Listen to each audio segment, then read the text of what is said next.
These are the words that can best describe the calm, the home of the brave and peace advocates. Ladies and gentlemen, welcome to the Assumption of Office ceremony of Police Brigadier General Allan Cruz Nobleza, newly designated Regional Director of Police Regional Office, Bangsamoro Autonomous Region. The ceremony begins.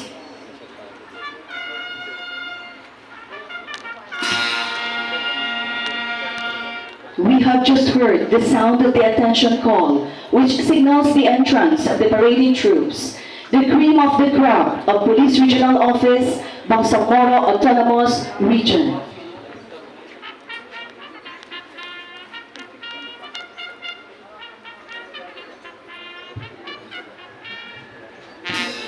Police Regional Office Bangsamoro Autonomous Region prides itself as one of the traditional police organizations of the PNP. This time-honored tradition evolved from its forerunners, the former Philippine Constabulary and the Integrated National Police, prior to the passing of PNP law on January 29, 1991. The camp was established in 1971 as the 4th Philippine Constabulary Zone, comprising the 14 provinces of Surigao, Lanao, Davao, Agusan, Zamboanga, Cotabato, Sultan Kudarat, Maguindanao, Camiguin, Misamis, Bukidnon, Basilan, Sulu, and Tawi-Tawi.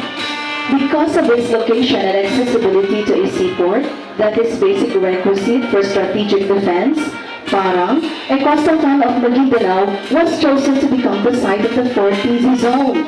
Thus, it derived the original name Parang. Brigadier General Domingo Tutaan was named first Zone Commander and was succeeded by several other Zone Commanders. After then, the 4th PC Zone was abolished during the restructuring of all PC commands into a regionalized setup. Thus, this comp was made then the PCINP Regional Command 12. Brigadier General Alfredo Olano became the first PCINP Regional Commander, and Colonel Rogelio Martin was the last Regional Commander when Region 12 was again reorganized to pave the way for the autonomous region in Muslim Mindanao. In 1990, the ARMM's charter brought a major realignment in the geographical structures of the administrative regions of 9 and 12. Thus, PROR was activated. On September 4, 2019, PROR was renamed to PRO-BAR, pursuant to the organic law for the BAR. Camp Parang was renamed to Camp Brigadier General Salipada K.Pendatun in recognition of the gallantry in action during World War II of the late Brigadier General Pendatun. Police Chief Superintendent Milton Tiburcio was designated as the first ARM Police Regional Director on April 1, 1991, followed by several other officers. Currently, our Regional Director, Police Brigadier General Allan Cruz Nobleza, is the 29th Regional Director of PRO-BAR. PRO-BAR covers 200 hectares of sprawling greens and lush forest cover, making it one of the biggest, cleanest, greenest, and the most beautiful camp nationwide.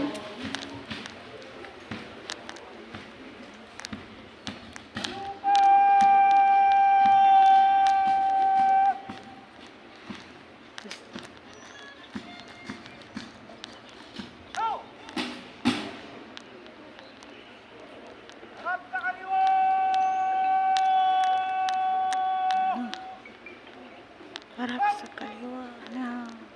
Harap sa kanan. Ladies and gentlemen, the parading troops of Police Regional Office Bangsamoro Autonomous Region in battalion formation.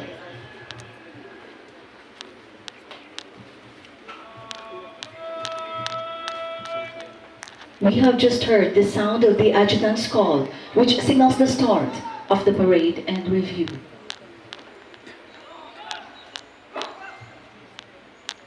The adjutant designates the Alpha Company as the base company. Therefore, the other company aligns with it.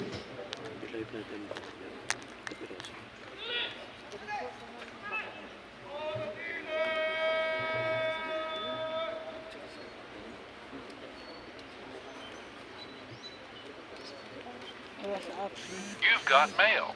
Wala sa apps mong like. Wala sa apps. Wala sa apps. Wala sa apps ng live. Sa cellphone mo. Dito yan.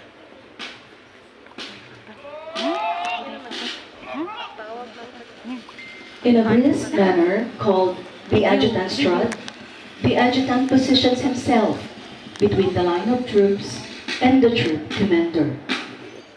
Live man yan. The adjutant directs the guide of the respective platoons to take their posts. Live. Live. Hindi live.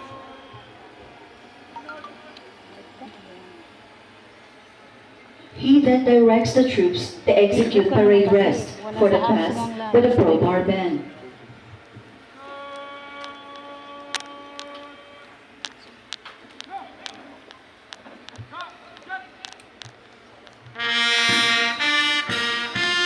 Huwag ka mag-live. Ladies and gentlemen, the crowbar band. For the past 50 years, we have witnessed the crowbar band display its talents whenever they perform during parade and review, arrival honors, and other significant activities to honor VIPs and foreign dignitaries visiting the camp, as well as other performances around the region. On January 8, 1973, Crowbar Band was organized through the energetic leadership of two generals, Brigadier General Wilfredo E. Encarnacion, who was then the 40th Zone Commander, and Brigadier General Fidel V. Ramos, the Chief of Philippine Constabulary. The original strength then was 37 personnel, led by Captain Alberto Tangapa, commanding officer and conductor as well. With the transfer, reassignment, and retirement of some of its original members, then Regional Director, Police Chief Superintendent Franco Magno Caliga saw the need to keep up the strength and maintain the quality of the band. Thus, it directed the recruitment board to recruit musicians to compose a new breed of the crowbar band. The band has always played a major role in the forefront of police-community relation efforts of the office. Its melodious music and invigorating marching songs have constantly earned PIO Bar the admiration of the people. It is instrumental in enhancing and promoting a harmonious relationship between the police and the community. The crowbar band combo won the original song composition category with the entry entitled Servisyo Makatotohanan, between the musical jingle of the advocacy campaign Servisyo Makatotohanan, which is strategic focus code P 2013 and beyond. The proper band serves as the guiding sounds played through different instruments, providing cadences for marching PNP personnel, synchronizes steps and movements of troops in a formation, and the combination of fife and drum became known as field music. Today, the PRO Bar Band lives up to the tradition of its predecessors as it continues to regale the troops and the public with its majestic and inspiring music.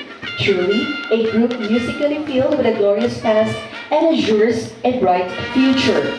Ladies and gentlemen, the famous crowbar band under the baton of Police Lieutenant Hassan Igasan.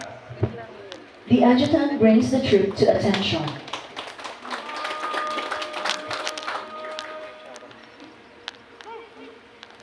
The adjutant faces about, salute, and report to the troop commander that the troops are now formed. The troop commander directs the adjutant to take his posts.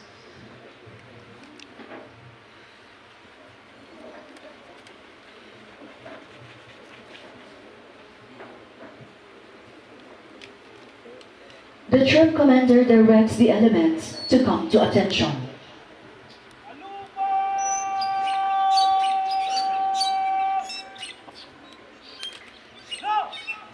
And now, ladies and gentlemen, the troop commander will issue series of command to test the proficiency of the troops in drill execution.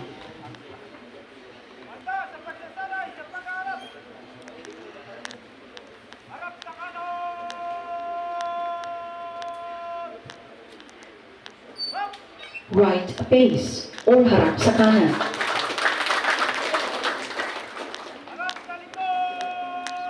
Balik sa likod. About face or harap sa likod. Sabay-sabay.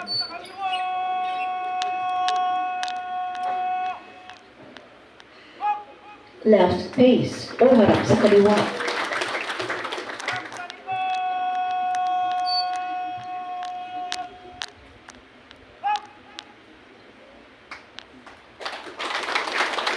the troop commander directs the adjutant to receive the report of the day.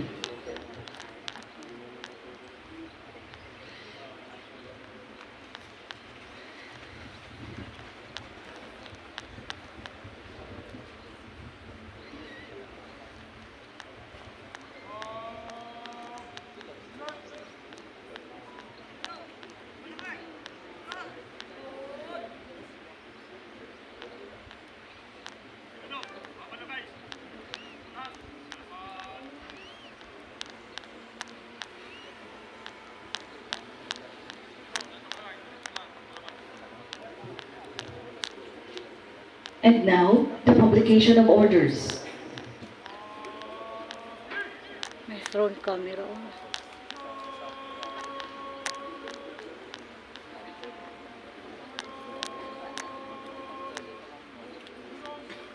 Ito yung camera.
Ladies and gentlemen, the Corps of Officers of Police Regional Office Bar, the home of the brave and peace advocates.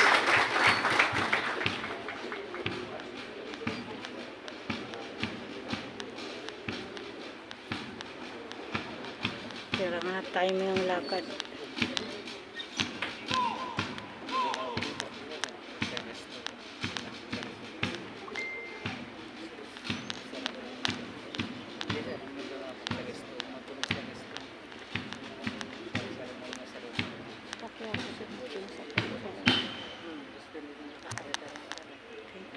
Sinsa kung saan hindi ako makakita naman. Ayan ako kung gano'n ako pang sa 20.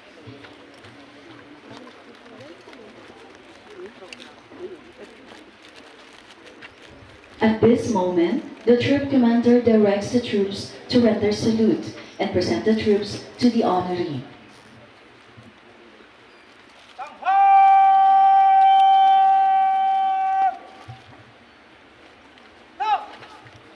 Please rise for the presentation in honor.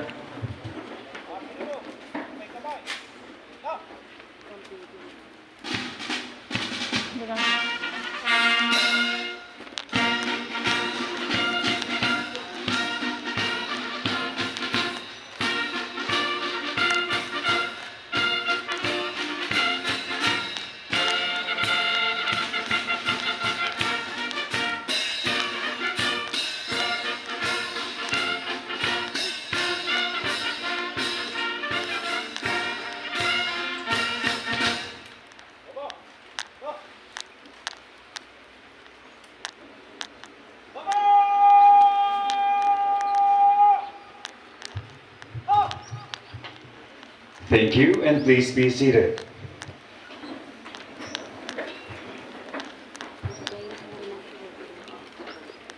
At this point, ladies and gentlemen, let us witness the trooping of the line by our Honorary Police Brigadier General Allan Cruz Nobleza, Regional Director, PRO Bar. He will be accompanied by his classmates from the Philippine National Police Academy, Tagapagkalinga class of 1991, together with the members of the command group, battalion commander, and his staff.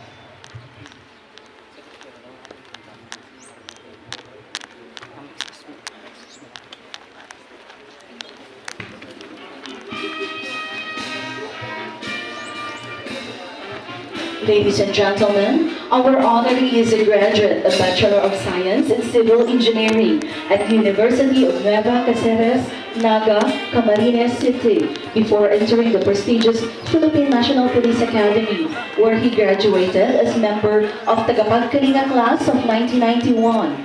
He continued his education by taking up his master's degree in public administration at Emmanuel Luis Quezon University.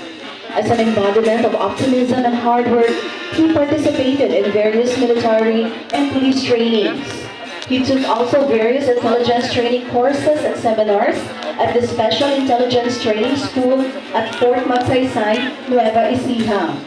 He extended his track record by taking up Asian Region Law Enforcement Management Program at Hanoi, Vietnam. He is also a parachute jump instructor, where he also finished his basic airborne course at Camp Aguinaldo, Quezon City. He finished VIP protection and security course. Ladies and gentlemen, trooping the line is our honoree, Police Brigadier General Allan Cruz Nobleza, the 29th Regional Director of PRO Bar. Our honoree has been assigned to various places in the country. He held positions such as the Deputy Regional Director for Administration, HPG, Chief Directorial Staff, NCRPO, Police Attaché in Pakistan. He was the Deputy Regional Director for Administration in Force Pro 6, where he earned his first star. Then later became the Deputy Director for Operations at Camp Crame, Quezon City, prior to his assignment here in Pro Bar. He was a recipient of numerous awards, medals, and commendations from the different field of assignments here and abroad. This explains the appreciative gestures of the organization, which shows him much gratefulness and gave him due compliments as his dedication to the police service. His respectable reputation is an approbation that he is a competent and dedicated to his service in the Philippine National Police. Ladies and gentlemen, our newly installed Regional Director, Police Brigadier General Allan Cruz Nobleza.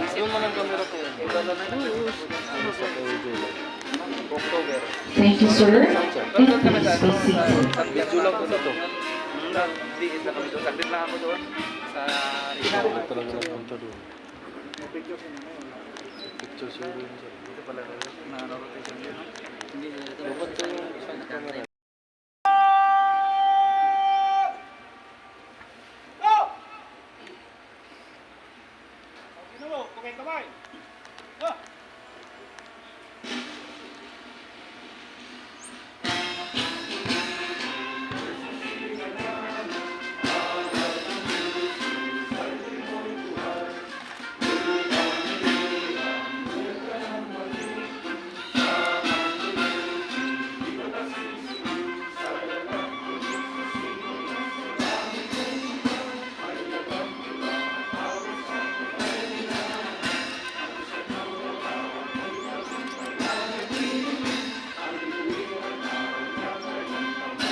Please remain standing as we invoke God's presence through an invocation to be officiated by Police Lieutenant Colonel Al-Kabir M. Pandi, Officer in Charge, Regional Chaplain Service.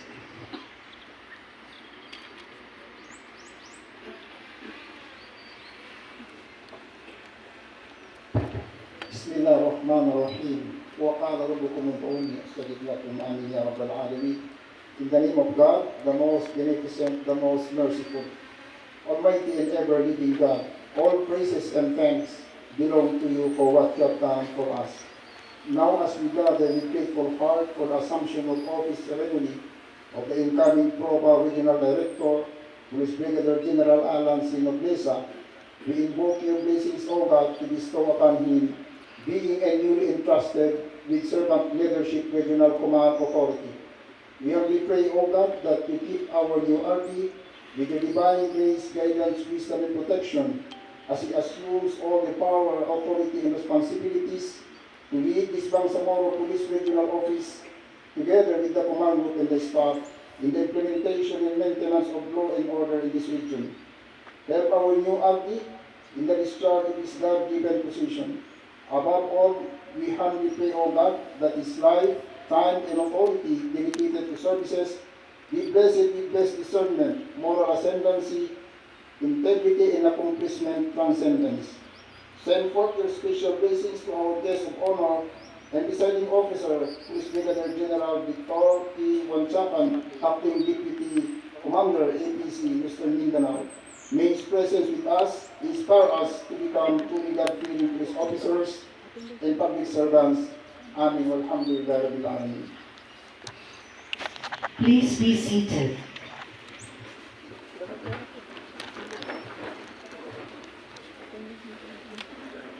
At this point, may we request our Deputy Regional Director for Administration, Police Brigadier General Gil Francis G. Tria, as he will convey to us the welcome remarks.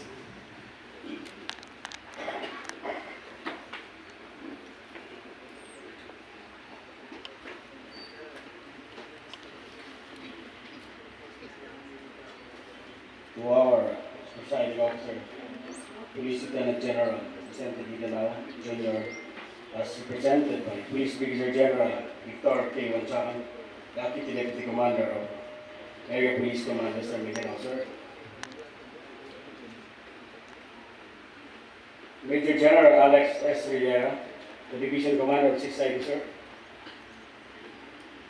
Brigadier General Oriel L. Pangkog, Commander, 6th Officer, Infantry Brigade, Philippine Army, sir.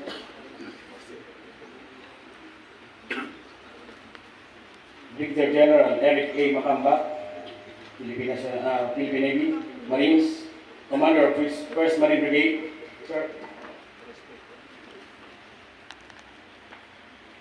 Brigadier General Alexander C. Tagong, the District Director, Metro Davao Police District, sir.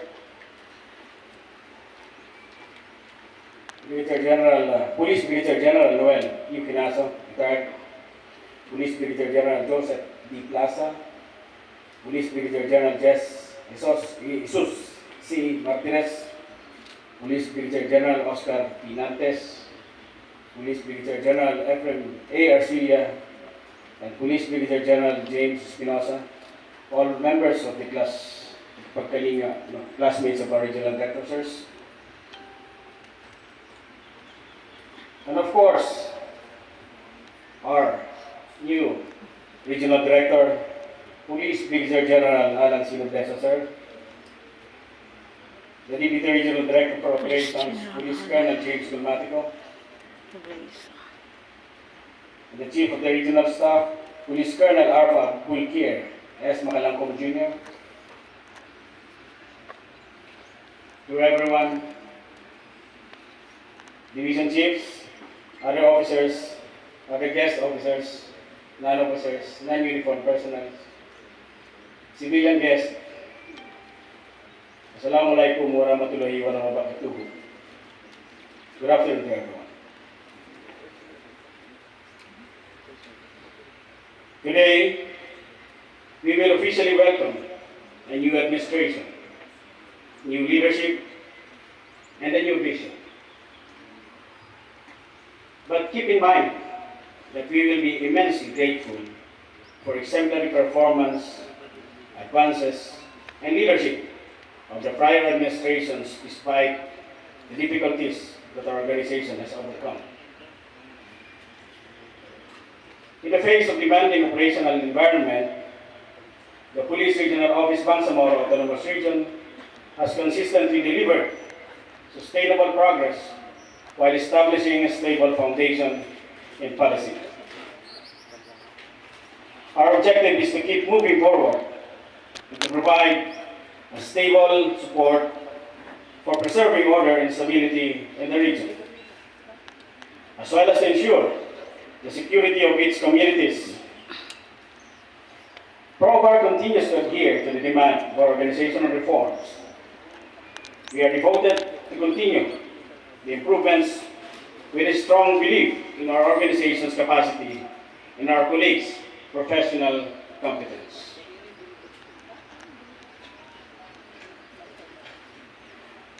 Today, as we welcome our new regional director, let us all support him as he assumes this leadership role. Let us live up to our oath to serve and protect the Bangsamoro region. To our new regional director, Police Brigadier General Allan Cruz Nobleza, sir, welcome to the one of the biggest, the cleanest, the greenest, and the most beautiful camp of the PNP nationwide. Welcome to Police Regional Office, Bangsamoro Autonomous Region, the home of the brave and peace advocates. We look forward to your plans and programs for the continued growth of our cherished organization, the Bangsamoro region and its community. And finally, I'd like to emphasize a powerful fact. Working for a common good is the greatest vision, and being of service to others is priceless. With that, ladies and gentlemen, with such honor and delight, I welcome you all to this assumption of ceremony, of command ceremony. Thank you and good afternoon to everyone. Assalamualaikum warahmatullahi wabarakatuh. Thank you very much, sir. We come now to the reading of designation order. May we request Police Colonel Hermano P. Malyari, Chief Regional Personnel and Records Management Division. DES-2023-13533 dated March 30, 2023. Police Brigadier General Allan Cruz Nobleza O-05962 is designated as Regional Director, Police Regional Office, Bangsamoro Autonomous Region, Philippine National Police, effective March 30, 2023. By command of Police General Asorin Jr., Official Michael John F. Dobria, Police Lieutenant General, the Chief of Directorial Staff. Signed, Robert T. Rodriguez, Police Major General, the Director for Personnel and Records Management. Thank you very much, sir. And now, let us witness the assumption of office of the newly designated Regional Director of PRO BAR. Ladies and gentlemen, let us all welcome Police Brigadier General Allan Cruz Nobleza. Brigadier General Allan Cruz Nobleza.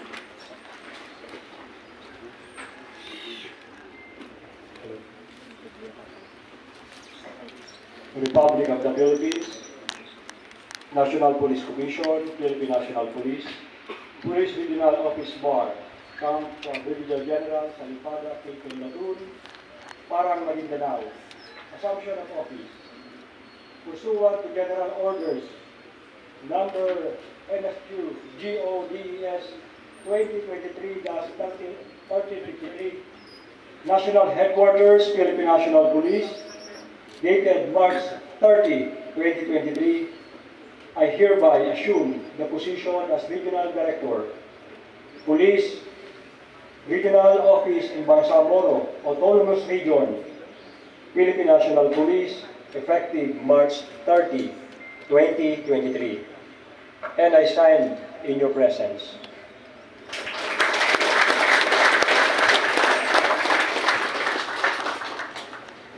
This time, let us witness the raising of the personal color flag of our newly installed Regional Director of ProBAR. May we request once again our Regional Director to be at the center. Please all rise.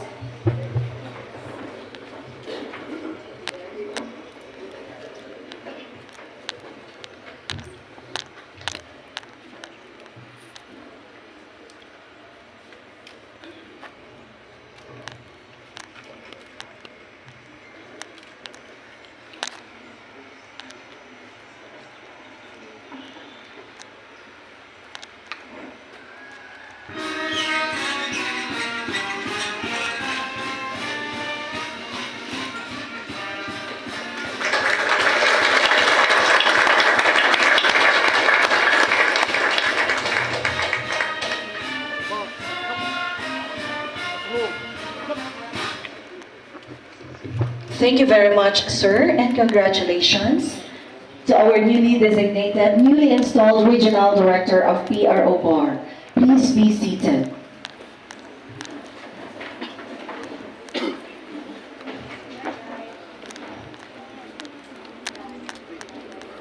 And now, ladies and gentlemen, we shall now proceed to the presentation of office symbol, office property and equipment inventory logbook.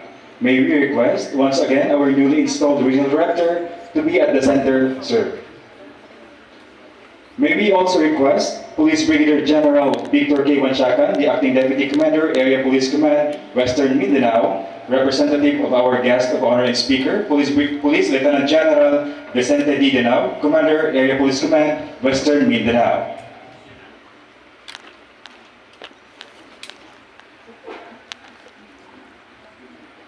At this point, RESPO moves forward with the office symbol and hands it over to the presiding officer.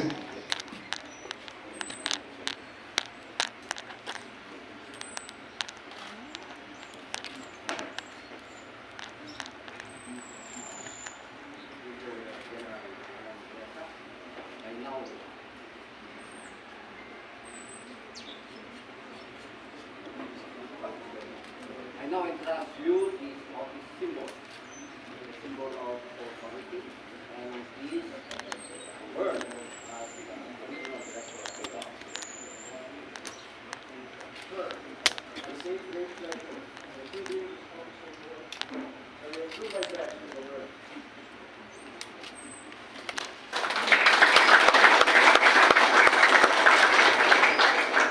At this moment, Sam moves forward with the office property and equipment inventory and hands it over to the presiding officer.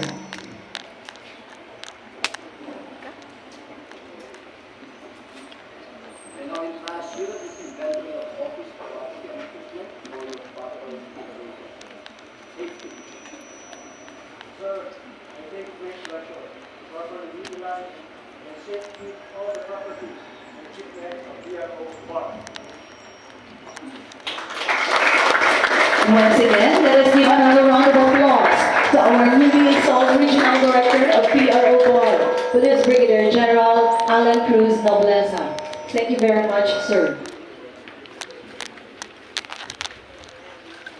And now, let us hear the inaugural speech of our newly installed Regional Director. Let us welcome once again Police Brigadier General Allan Cruz Nobleza, and this will be followed by the introduction of our presiding officer.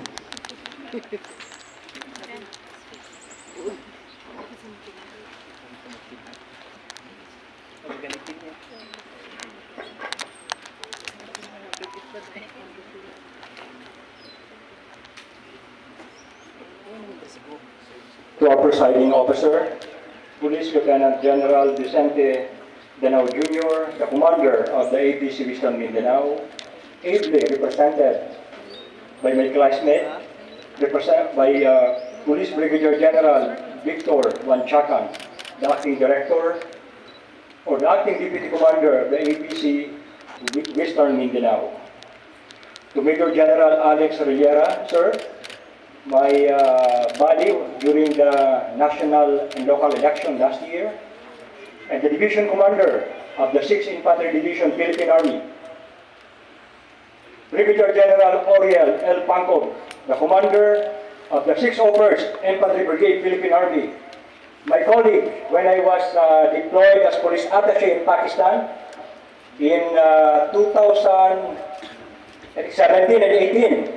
And he was then the Deputy Commander of the UNMUGIP, or the United Nations Mission in India and Pakistan. So we worked together. Marami kami pinagsamahan ni Brigadier General Pancov when I was there. And hindi ko inaasahan na siya pala ngayon ang nandito as the Commander of the 6th First Infantry Brigade. And to Brigadier General Michael A. Santos, the Commander of the 603rd Infantry Brigade of Philippine Army, represented by Lieutenant Colonel Guillermo Mabuti Jr., the Battalion Commander of the 57th Infantry Battalion, Brigadier General Yurdipi Ginid, the commander of the 1st Brigade Combat Team, represented by Colonel Jose Vladimir Cagara, Infantry Philippine Army, the Deputy Brigade Commander, 1st Brigade Combat Team.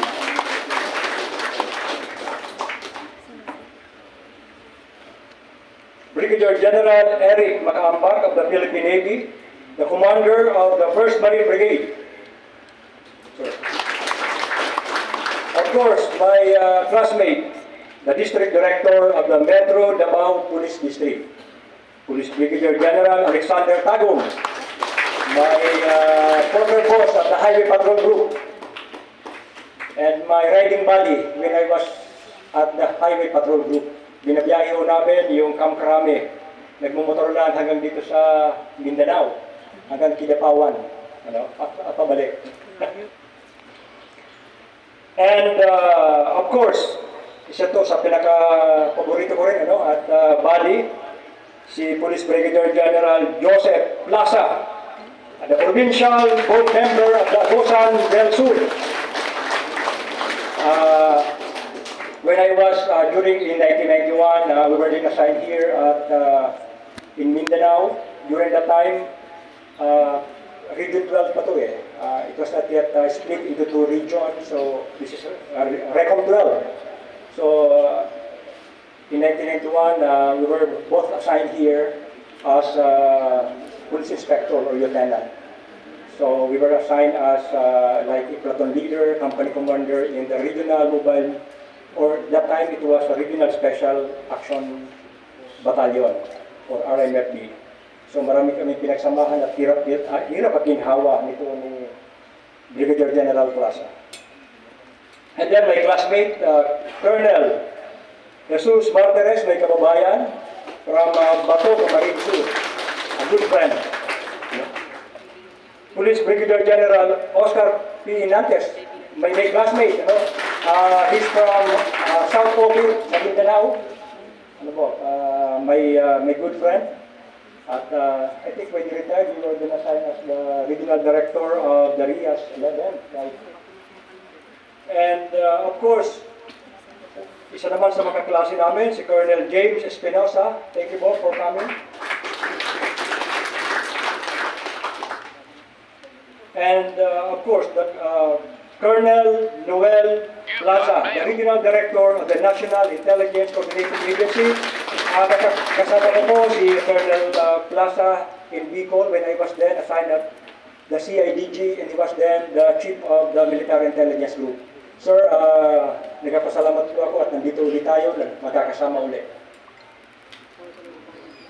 Of course, my DRDA, my snappy DRDA, Police Brigadier General Hill Francis Tria, also from Bicol, kababayan. And my underclassman, our DRDO, Police Colonel James Dolmatico, bro. And the Chief of the Regional Staff, ito yung pinaka-busy talaga, Police Colonel Arfa Abul Kier Makalangkong Jr. Of course, nandito, my daughter, Christine Margaret Nobleza. She traveled all the way from Manila this morning just to grace this occasion. And my son, Alan Cruz Nobleza, he is a doctor, nasa hospital yata nag-duty. That's why he was not able to come. Newly graduate, nakapasa lang, bago lang ng doctor last year. And of course, friends from the media, Attorney Randy Babaw, the Director of the National Police Commission BARM, represented by Attorney Ismael Panda, Assistant Regional Director, NAPOCOM, Attorney Nagid Sinarimbo, the Ministry of Interior and Local Government of BARM, represented by Abunawas, Maslamama, Deputy Minister, MILG, BARM. Attorney Amy May Diatoyani, the head of the Regional Interior Service 11, our classmate, both. And Attorney Josefina Doblin Torrena, the Provincial Legal Officer of Maguindanao, Local Government Unit, ma'am. And Mr. our classmate, Cyrus Gordon. And Honorable Kahar Ibay, the Municipal Mayor of Parang Maguindanao, represented by Usman Ibay III, Acting Officer Parang Maguindanao, and of course, the wives of our classmates. Nandito si Mrs. Marjorie Tagum, the very supportive wife of General Tagum, Mrs. Rosalie Nantes, ma'am, the wife of Brigadier General Nantes, Dr. Maria Victoria Telio, the wife of Brigadier General Telio. Okay, Troop Commander, please give your troops the Castañon.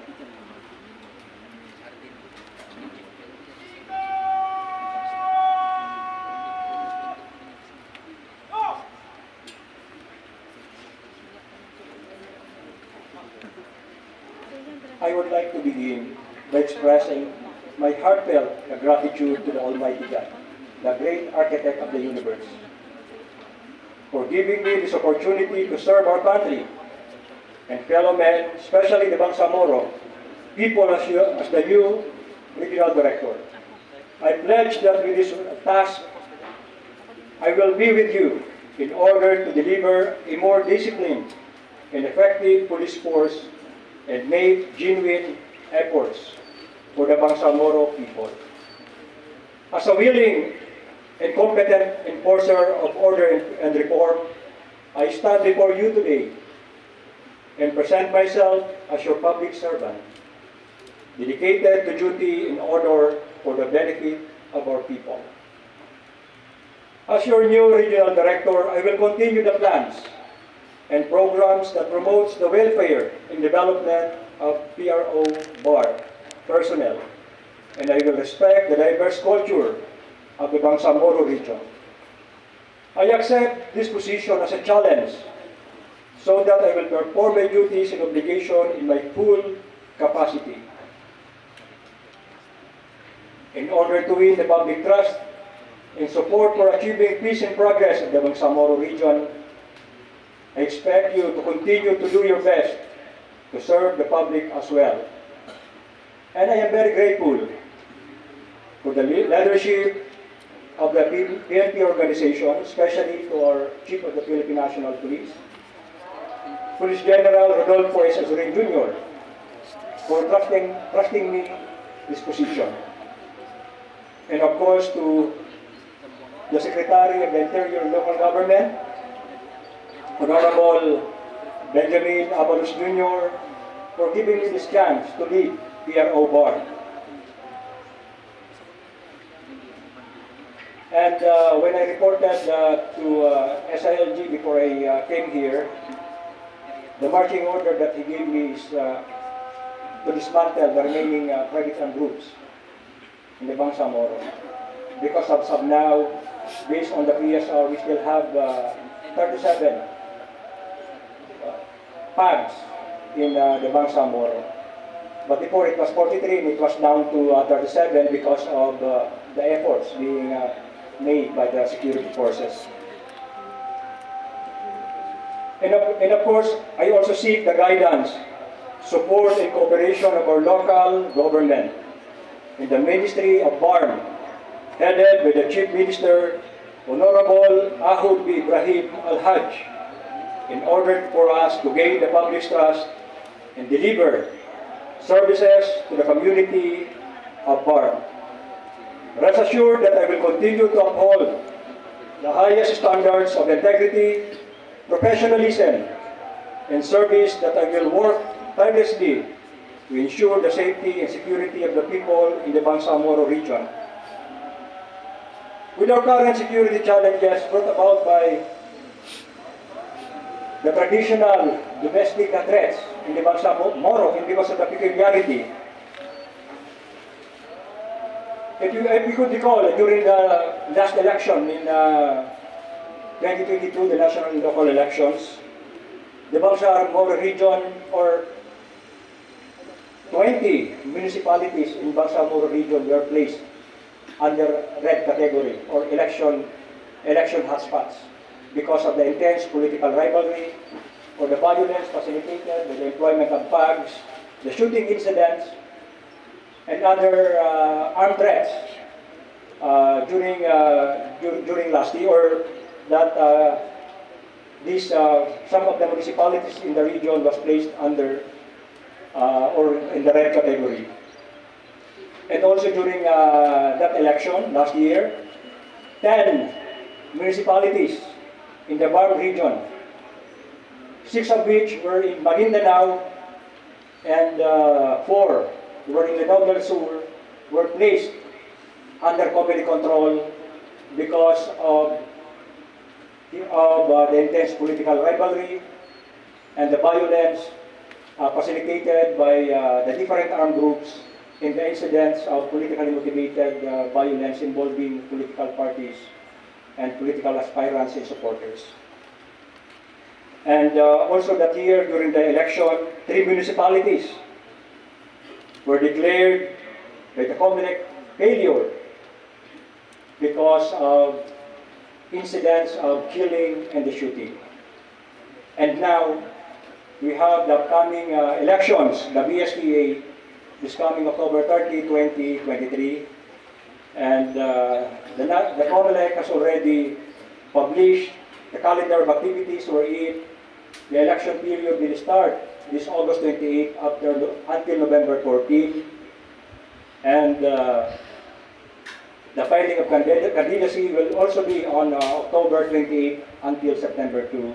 And the election will be on October 30, 2023. And this is now the challenge: how to confront these domestic security threats, and how to be or to become, or how this coming election will be peaceful, as like for what happened during the national and local elections. And I do believe that with a strong cooperation, collaboration with the different stakeholders, especially the armed forces of the Philippines, because I have experienced this during the national and local election last year, with the good cooperations of the different stakeholders, the armed forces of the Philippines. We work together. Nandito po si Major General Riera. We really work hard, work hard with the COMELEC, with different stakeholders, so that we'll be having a peaceful elections.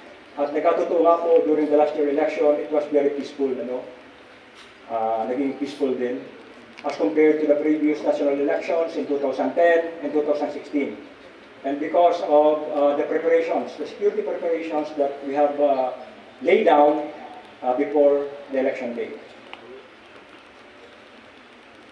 And we still have challenges here in BARM, and under my watch, we will address this with the cooperation of different stakeholders. And we have here the creation, or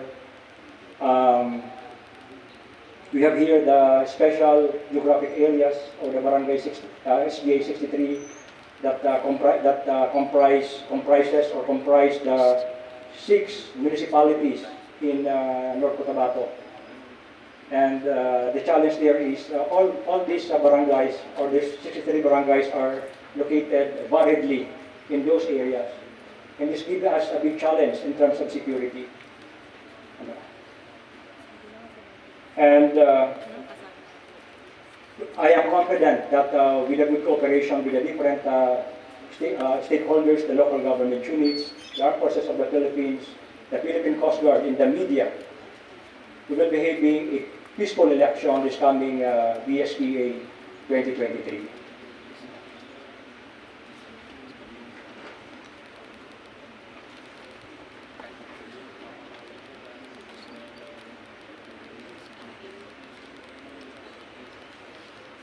So I would not take this long, gentlemen and ladies, because medyo pagod na yung ating mga pareading elements. So on that note, gentlemen and ladies, thank you very much, and I will hope that you will give me all your support, so that we will be having a peaceful BARM, and we will be having a peaceful election this coming 2023 BSTA. On that note, thank you very much, and good afternoon.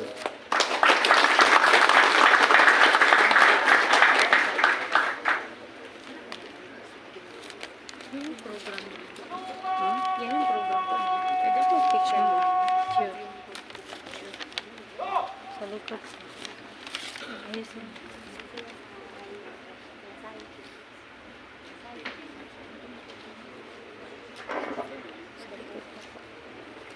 Picture mo? Opo. My next task was, or is to introduce our Presiding Officer, Police Lieutenant General Vicente D.DANAO Jr., the Commander of the APC Western Mindanao. We are, ladies and gentlemen, we are very fortunate to have with us our APC Western Mindanao Commander, a fine gentleman and a successful public servant who distinguished himself with the genes of a courageous, dedicated, kind-hearted, and humble officer. Our esteemed commander found himself taking the road less traveled and became one of the chosen few. Thus, successfully made his way into the prestigious Philippine Military Academy and graduated as member of some BC class of 1991. A pure-blooded Ilocano from Bayumbong, Nueva Vizcaya, his sincerity to serve in coupled with his remarkable reputation in the police service and his outstanding educational achievement are great contributions to the PNP organization. For more than 20 years, he spent his police career in Davao, holding key positions in the different police offices in the region, which made President Rodrigo Roa Duterte call him a Davao boy. As a battalion commander of the Regional Mobile Force Battalion 11, our commander spearheaded the crackdown of the CPP-NPA-NDF in southern Mindanao, which earned the RMFB 11 the award as Best Mobile Force Battalion. He was the city director of Davao from 2013 to 2016, when Davao City was adjudged as one of the safest cities worldwide in 2014.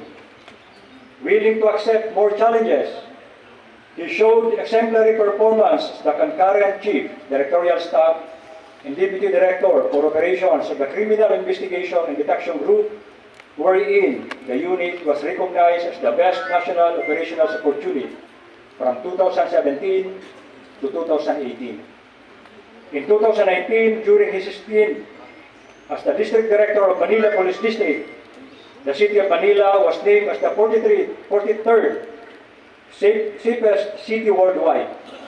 In the same year, upon his retirement to Police Regional Office 4A, he urged and challenged all PNP personnel to set a good example to others and take responsibility and accountability for all their actions. As a result, Pro 4A was awarded as the best regional office in 2019. His stint in the National Capital Region Police Office focused on improving police response and delivery of public safety services, wherein he prioritized the procurement of motor pool equipment, search and rescue equipment, and other mobility requirements, among others. He also initiated the mobile kusina, Telescuela, Barangay Adihan, and Upland Vibes to reach out to the urban poor and extend help, especially during the COVID-19 pandemic. To further strengthen police community partnership and in compliance with Executive Order number 79, he launched Project Simula ng Isang Bagong Oportunidad sa Lipunan that aims to alleviate poverty in the depressed communities in Metro Manila. His passion and compassion for the plight of their privileged families encouraged other kind donors to also pledge their support to the cause. Through Project Sibol, the NCRPO was hailed as one of the winners of the community and service-oriented policy held in celebration of the 27th National Crime Prevention Week of the National Police Commission in August 2021.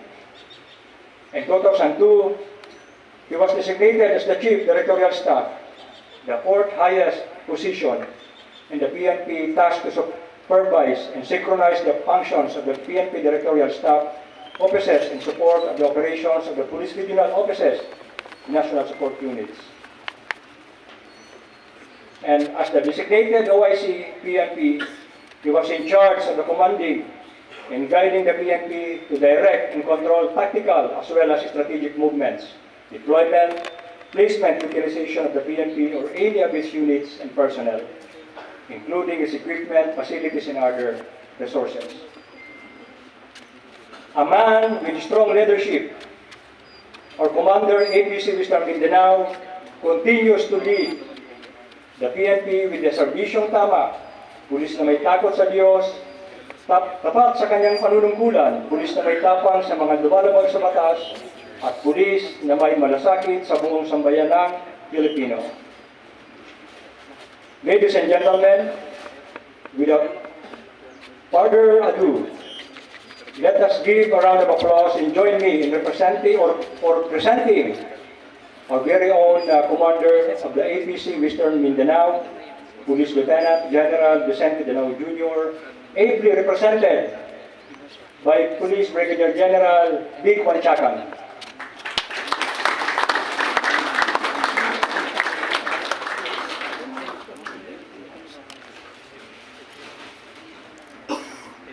Sir, take your seat.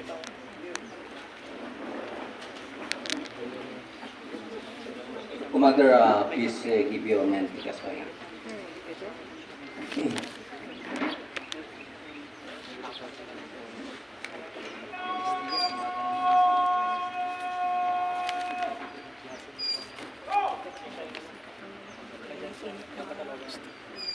Good afternoon to everybody. Assalamualaikum.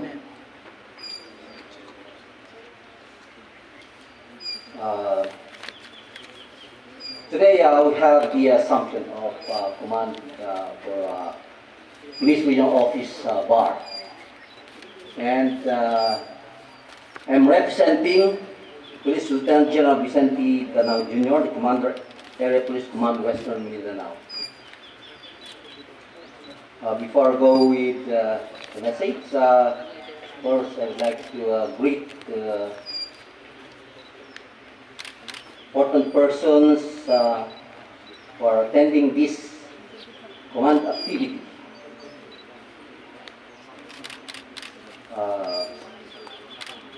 Major General Alex S. William, sir, the Division Commander 61st 6IB in Army. Brigadier General Royal L. Pangkop, sir, Commander of Infantry Brigade in Army. Brigadier General Michael A. Santos, Commander 603rd Infantry Brigade, 15th Army, presented by Lieutenant Colonel Guillermo T. Mabute Jr., Lieutenant Commander 7IB. Brigadier General Ludovic Beginit, Commander 1st Brigade Combat Team, represented by Colonel Jose Vladimir R. Kagara, Infantry. 15th Army, Deputy Brigade Commander, 1st Brigade Combat Team. Brigadier General Eric A. Macamba, Philippine Navy, Commander 1st Marine Brigade. Actually, kanina pa kami umaga. Ang ating mga classmates, Nag-ikot-ikot naman kami. si Police Brigadier General Alexander Sitabo, Galing kami doon ng si District Director Metro Davao Police District. nandun din kayo. Dito yung nagkita. Nandun kami. He was former Regional Director of Pierre Hotel, Ayun siguro yung sa kabila. also Director of Highway Patrol Group, and presently, sabi ni Honorable Joseph, he is commanding 5,000 armed personnel in spirit, pero physically siya. Si Police Brigadier General Noel Tinaso,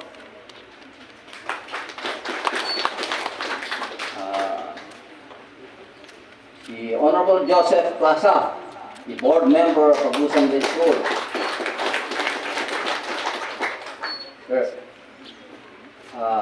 former Police Brigade General and graduate of Special Forces and Merciful Brothers.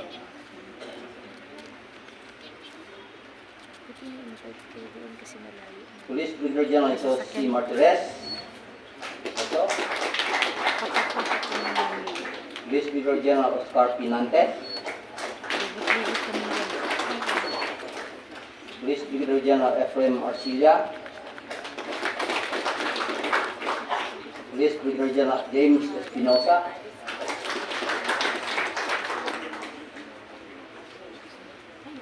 Of course, yung mga adapted namin, baka makalimutan. Na Sir Cyrus P. Gordon, sir.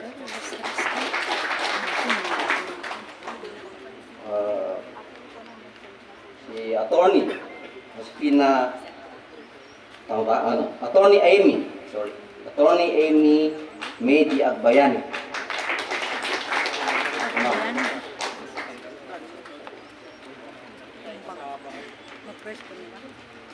Rias 11. Close mo yan.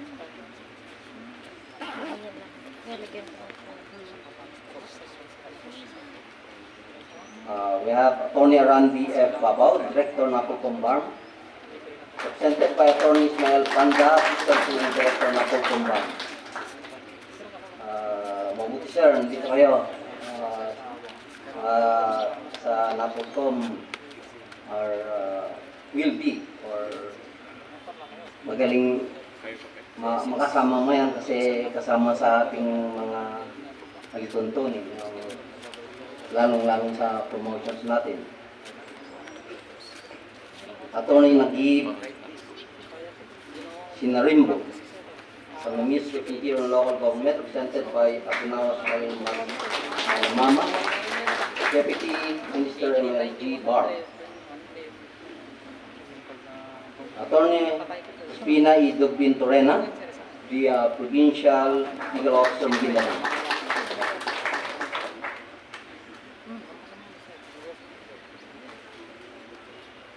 Dito din ang makasama natin si Sir Noel J. Plaza, the Regional Director Nika Barm, bagong kasama natin dito. The Honorable Kahar P. Ibay, Municipal Mayor of Maguindanao, represented by Usman R. Ibay III, Admin Officer para Maguindanao.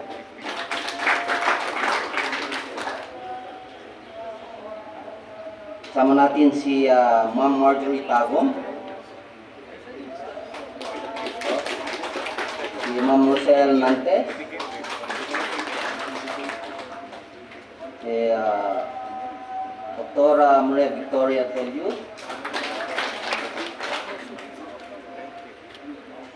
si Christine Margaret Nobleza, ang daughter ng ating bagong installed na Regional Director. Andito din yung brother na, si Alexis Nobleza.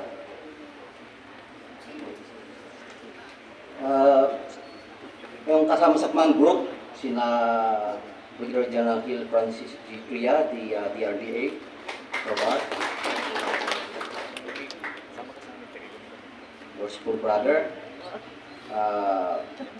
Miss Colonel James Equal Matico, DRDO, your school brother, Police Colonel Alpha Abulkir S. Makalangkum Jr., CRS, mga kasama sa ProBar, officers and men. Lahat ng bisita, I hope wala kong nakalimutan na mga VIPs. Magandang hapon ulit.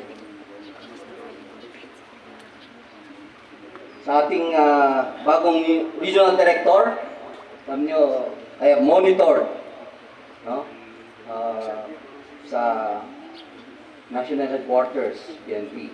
No? For General Nobleza, was designated as the regional director here. Siyempre maraming, pagpipilian. There are a lot of senior officers, no, Brigadier General, na maging regional director.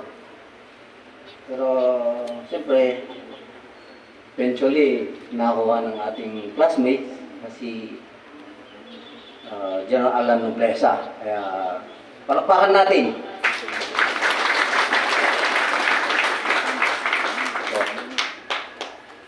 Dati siyang DRD sa Region 6, no? Deputy Director for Directorate for Operations, was one of the staff, no? Instrumental in overseeing the successful conduct of the national and local elections last year, together with Major General Vilera, G3 noon. Walang tulugan pagka operation siya. Kailangan trabaho para maging successful yung election. Saka hindi lang sa araw yun, ilang buwan yung talaga sa operations.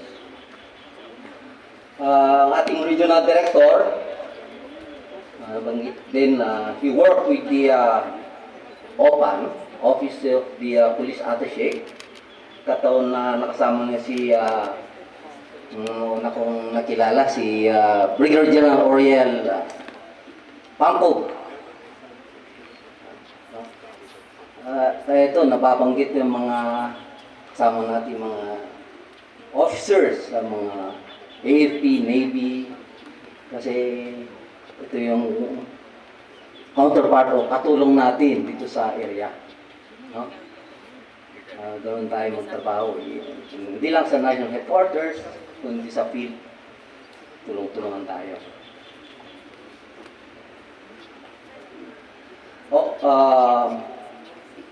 I know that the regional director has his marching order given by our Chief PNP,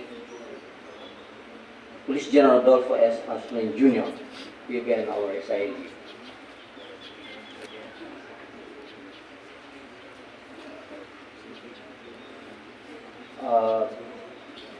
Sa area natin, no, sa ProBar, it is very unique. No?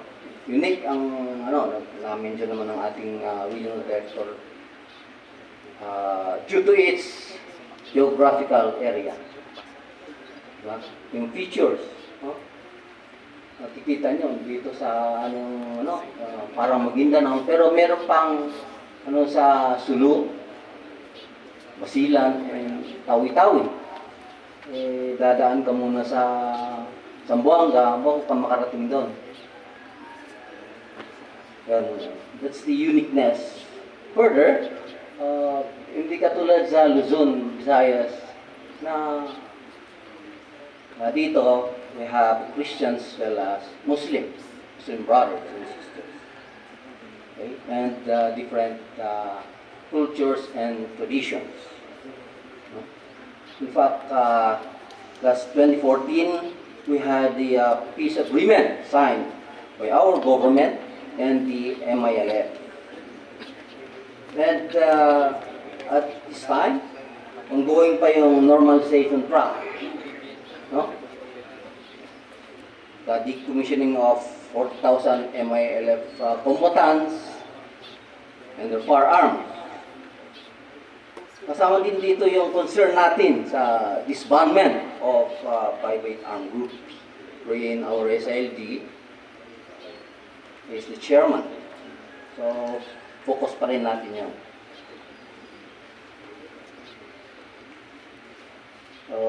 With this uniqueness, yun ang mga challenges ng ating region director. And I know that he will do it with natin dito through the coordination, joint efforts of the PNP, AFP, and other government and non-government agencies. It is very vital in our accomplishment of our task In fact, we have between AFP and PNP, we have the joint PNP-AFP campaign plan, Kapanatagan. And also the Executive Order 70 or the NPF LCAP. The concept there is the whole of nations approach, which we follow.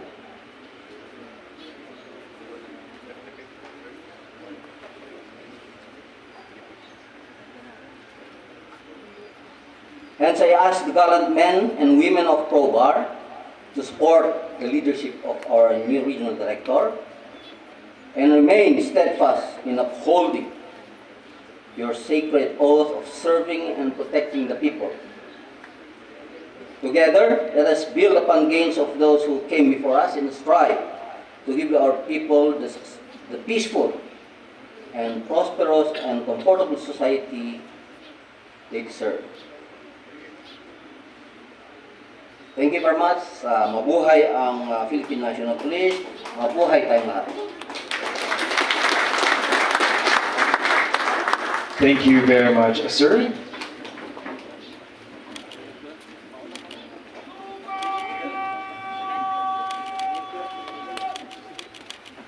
Please be seated.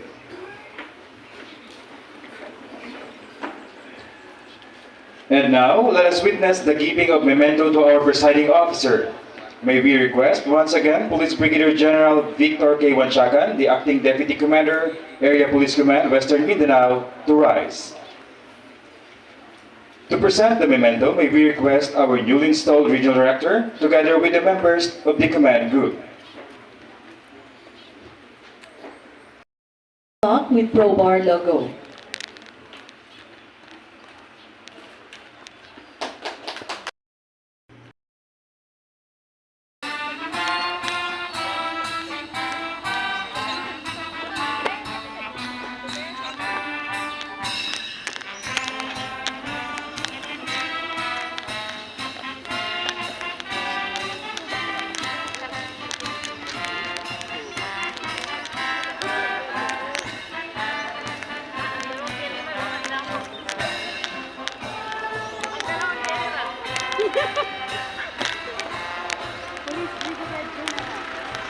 Police Brigade General Allan Cruz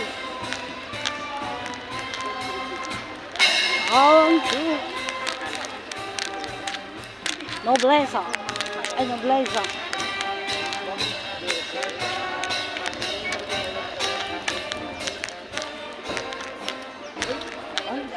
Ay, pagkambalik.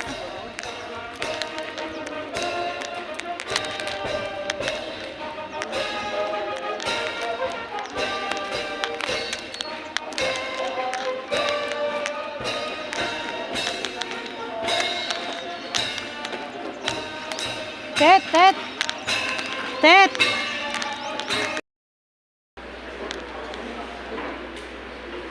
Once again, sirs, ladies and gentlemen, good afternoon. Sirs, allow me to present to you our friends from the local media. We have from Mindanao Gold, Mr. Ronald Arsenas. From Mindanao News, Ms. Nancy Celioviquez. From BXN 103.3 Max FM, Ms. Miraluna Tilio. From Utang Bato News, Ms. Crisbel Lorenzo. From CCN News, Ms. Ted Cudalis. From Net 25, Ms. Odessa Cruz. From Bandera News, Ms. Shahani Abdulaziz.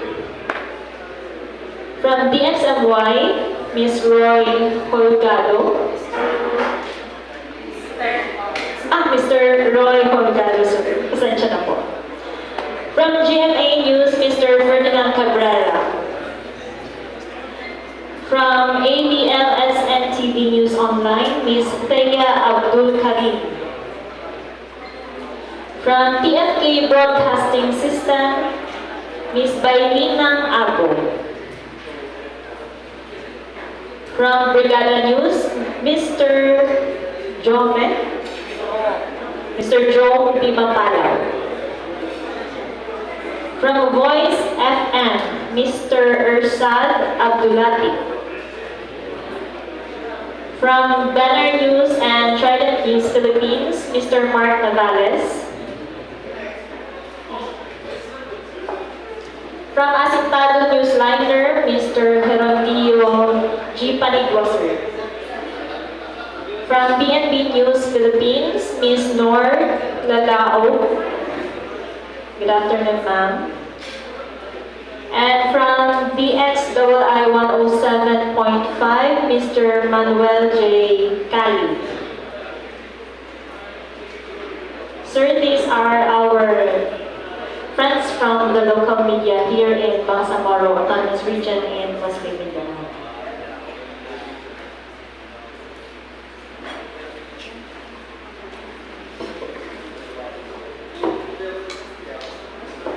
And now, requesting our Regional Director, Police Brigadier General Allan Cruz Nobleza for his message, sir.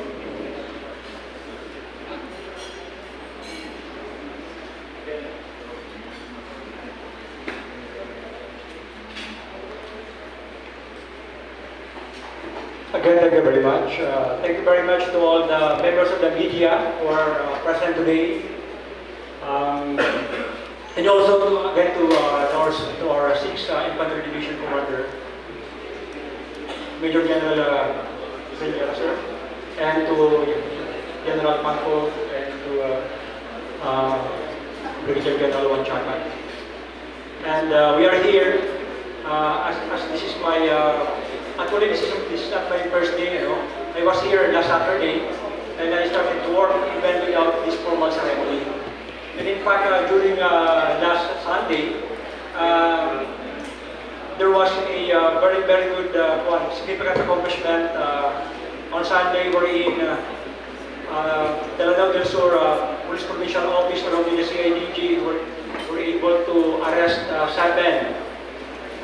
seven suspects, and 3 were killed in action, allegedly an active supporter of the Lanao Dawla Islamiyya Lanao, and we were able to recover plenty of firearms, and as well as methamphetamine hydrochloride or shabu during the operations. And we are ready for your question. Thank you very much. Thank you so much, sirs. So our friends from the media will be given a chance to ask a question. Yes, sir?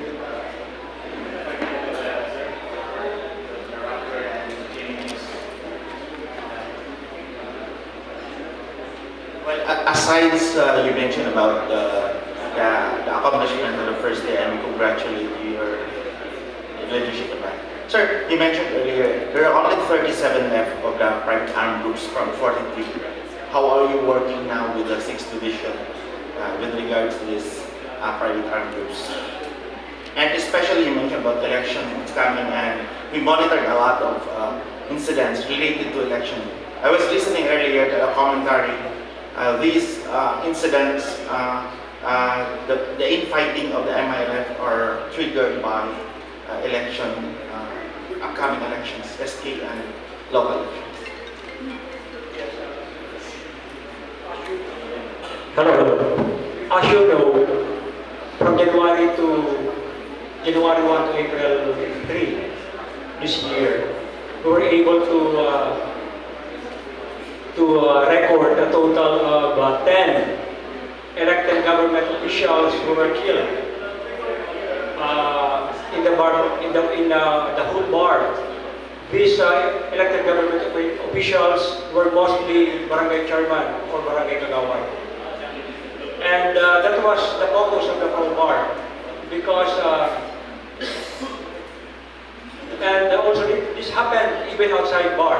That's why during our joint AFP and PNP command conference in Malacanang, that was on March 6th, that was the instruction of the President to identify the political hotspots based on the risk factors, and also to deploy personnel on assess us plus points for political violence. That's why, considering that Barb is peculiar, we will not wait for the election period to come, because election period will be from August 28 to November 14. So, as early as now, through our joint Peace and Security Council, because we have a cooperation mechanism, and we have a venue for cooperation with the armed forces of the Philippines, the Philippine Coast Guard. We will use this mechanism because during the election, this GPSCC will be converted into a joint peace and security control center, wherein now the COMELEC regional election directors, the provincial election supervisors, and election officers are the head of this joint peace security coordinating center. But as early as now, our operational direction is to determine the political hotspots based on risk factors that will be identified, and to deploy our personnel on places that are assessed as plus points for political violence. And also, we will also conduct threat assessment and provide security package to politicians with high-risk threat. And when I was still in DO, we already directed the different regional directors and provincial directors down to city and municipal police stations to conduct an honest-to-goodness threat assessment to avoid incidents happened in the past that our elected government officials are killed by their adversaries or any private armed groups for that matter. Thank you.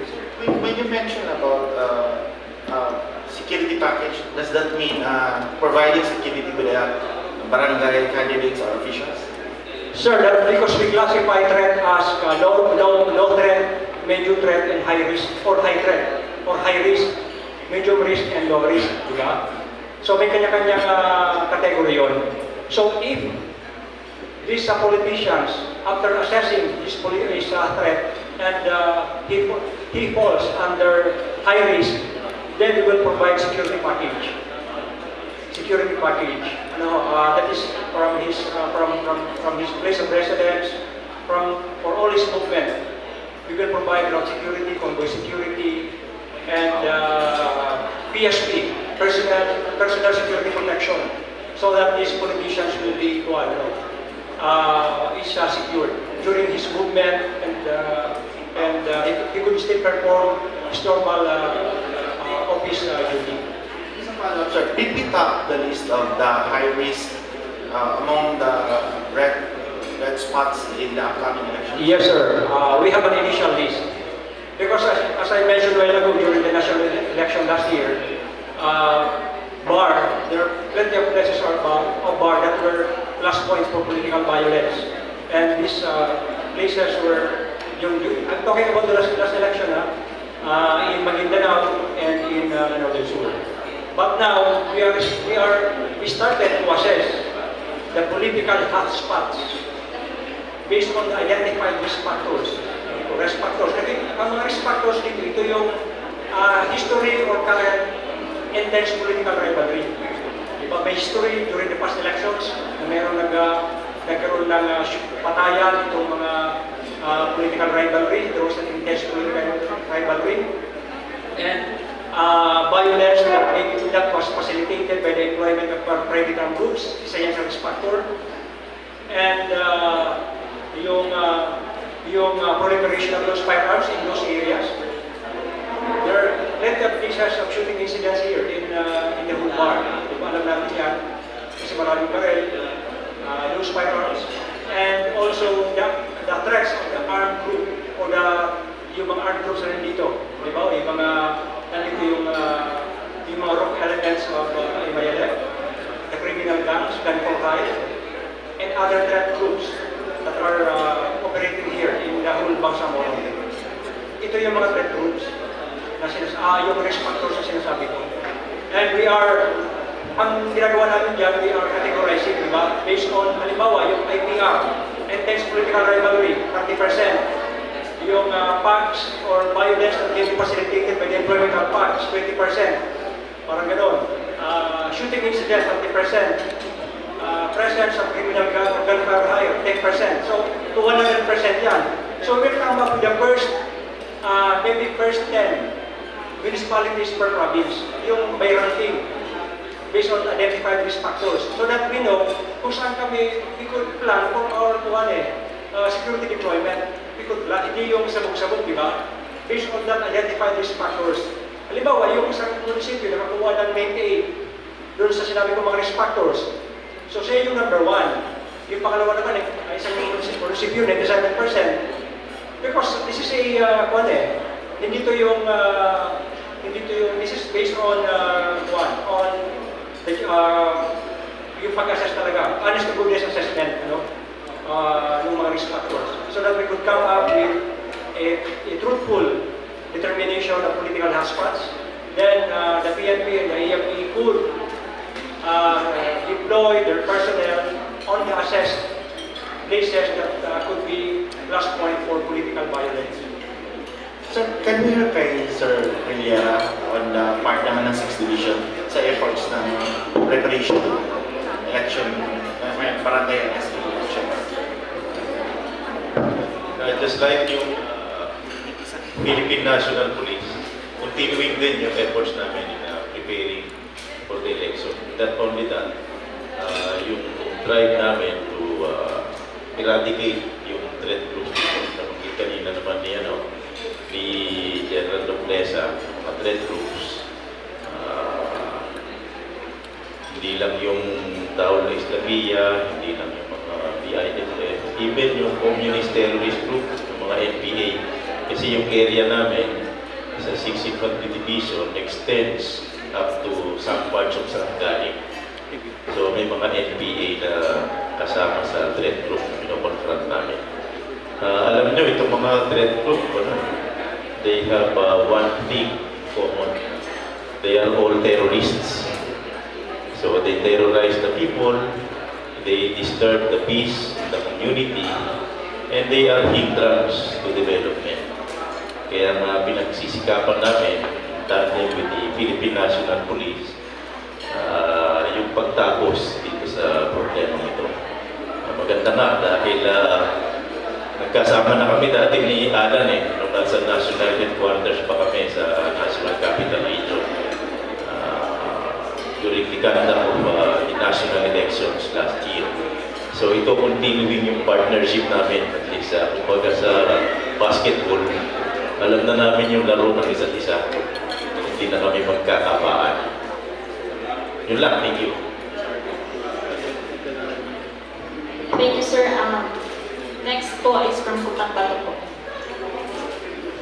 Sir, just follow up lang, Isabel Mailagan po from Kutang Bato News. Just a follow up lang po dun sa, sa barangay SK election natin. Do you already have a timeline po para ma-indicate kung ano-ano yung mga areas po na hotspot? And aside from that assessment po, how about po doon sa mga currently po na mga barangay officials na nakakaranas na po talaga ng pagkaharas?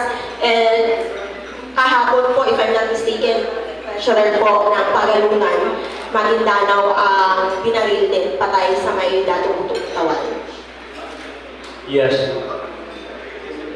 Generally, we are adopting a major event security framework that is anchored on the 5 P's. Ano to?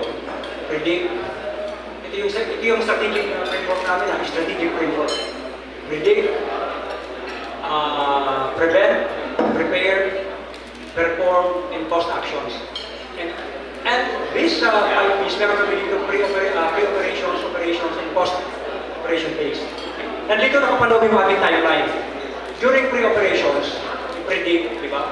So ito yung gagawin namin dito is, sabi ko kanina, to identify political hotspots based on identified risk factors. So ang gagawa nito, mainly yung aming intelligence, di ba? Identifying the political risk factors. So prevent, having, ito na yung mga combination na gagawin namin. This is part of our pre-operation phase, di ba? And the main thing that will be the security preparations that will be conducting among the members of yung mga different stakeholders. This is part of all pre-operation phase, di ba? Then sabi ko, yung gagawin namin na threat assessment and provide security on politicians that are assessed with very high or high risk threat that will be provided with a security package. This is part of pre-operations. At yung aming mga coordination meetings, yung aming mga assignments, although assignments, aming mga tabletop exercises, and all the meetings that will be conducted are all part of the pre-operations for maybe predicting and preparing. So yan ang, then during yung report, that is the actual deployment of our personnel. Yung aming mga pinaghandaan dun sa pre-operations, by predicting, by preventing, yung lahat ng mga actions doon namin focus during sa perform, di ba perform, during deployments. And also the post-operations. So ito yung aming post-operations phase. Ito yung aming ano yung mga nagawa hindi maganda, and what are the things that to be done, to be improved. Diba? Mga lessons learned, what are the things that yung mga not went well, and ano yung mga magagandang bagay na mga best practices na pwede namin ituloy. So we are now, the National Headquarters of the Philippine National Police is coming out with a command memorandum circular, the guidelines and procedures for the synchronized 2023 PSEA. Napadala ho yan ng National Headquarters dito sa mga regional offices to come up with the implementing plan with the particular timeline. Na sinabi ko kanina, na pre-operations, operations phase, and post-operations. Nakapaloob din yung 5 P's doon eh. Predict, prevent, prepare, perform, and post phase. Thank you.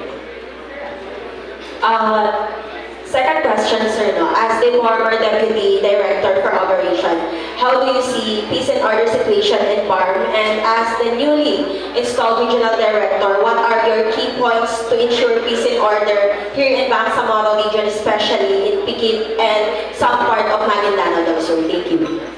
Yes, ma'am. This is really a challenge, especially that we have these special geographic areas in North Cotabato, particularly the 63 barangays that are located in the 6 municipalities in North Cotabato. Ito yung Pigkawayan, Pikit, di ba? Pikit, 22 barangays of Pikit.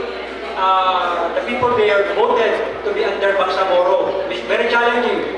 Kasi yung municipal hall doon, sinakop ng napunta doon sa 63, sa 22 barangays ng Pikit.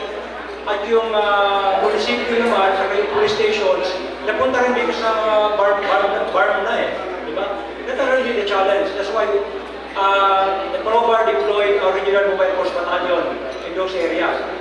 Because, and we put also temporary police posts to cater all the complaints of the residents in the 63 barangays and to attend to their needs so far as security is concerned. And also, nakita natin, the locations of the 63 barangays are really varied. Diba? Hiwa-hiwalay talaga doon sa anim ng munisipyo. And along with the AFP, the local government units, because first and foremost, we are considering the security there. That's why this coming election, we see this place as maybe the brush point of, we see these places are maybe a plus point of political violence because of the history of political violence in those areas, diba? And also in some places in Maguindanao also and in Mindanao del Sur. But sabi ko lang kanina, ganun pa man, a very good, we have this cooperation mechanism that is sinabi ko kanina, the Regional Joint Prison Security Coordinating Center, and this will be a very good cooperation so that we could plan out with the better security preparations to ensure that the PSEA is a peaceful one. Thank you, sir. Next to ask the question is Ms. Thea Abdul Karitma. Yes, good afternoon. Sa lahat na nandito. This question addressed to Police Brigade General Allan CRUZ NOBLEZA. Sir, being a new designated police Brigade General, what would be your action regarding this extrajudicial killing, especially those shooting incident without any justice? Thank you so much.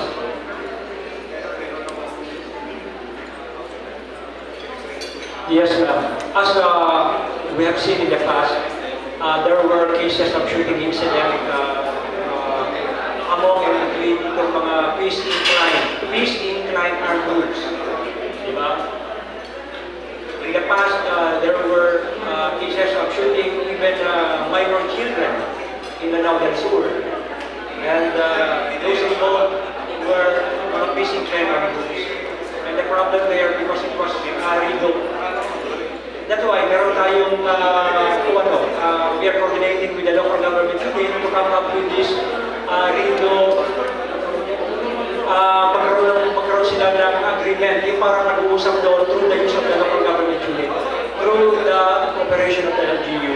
So that those rido will be patched up, di ba? Malaki ang part ng local government unit dito pag-address ng mga rido. Kasi talagang despite this infighting are caused by rido and even land grabbing, di ba? Land grabbing, wherein this is not the purview of the PNP and the AFP. But in terms of security, siyempre nandun kami. But this involves different stakeholders. But the PNP is coordinating with the local government units so that the LGU could come up with a rido, parang agreement o cooperation para magkausap-usap itong mga warring action na ito. Thank you. Thank you, sir. Next is Ms. Odessa Cruz. Good afternoon, Odessa Cruz of Plan 25 po. First, congratulations, sir.